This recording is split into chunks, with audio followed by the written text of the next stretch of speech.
तर नमस्कार मित्रांनो, स्वागत आहे तुमचं आपल्या यूट्यूब चॅनलमध्ये, ज्याचं नाव आहे स्टॉकिंग स्ट्रीट.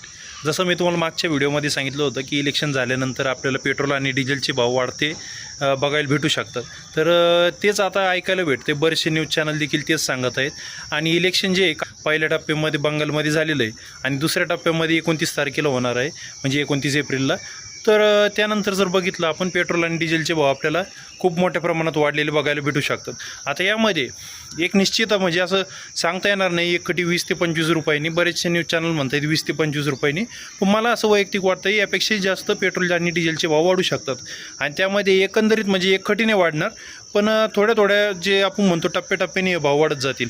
कारण आता जे एक पेट्रोल कंपन्या होत्या यांना दिलासा दिला होता मधली काळामध्ये केंद्राने, आणि त्यामध्ये आता तो दिलासा जरी दिलेला असला तरी त्यामुळे नंतर जर सुद्धा बघितलं आपण तर खूप मोठा तोटा होताना असं दिसत आहे.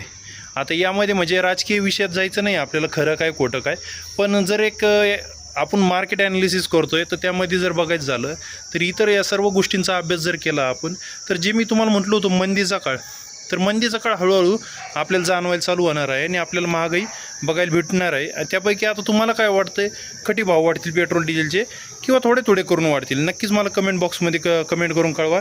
सोबतच जर हा व्हिडिओ आणि अपडेट आवडले असेल तर नक्कीच व्हिडिओला लाईक आणि मित्रांसोबतही शेअर करायला विसरू नका.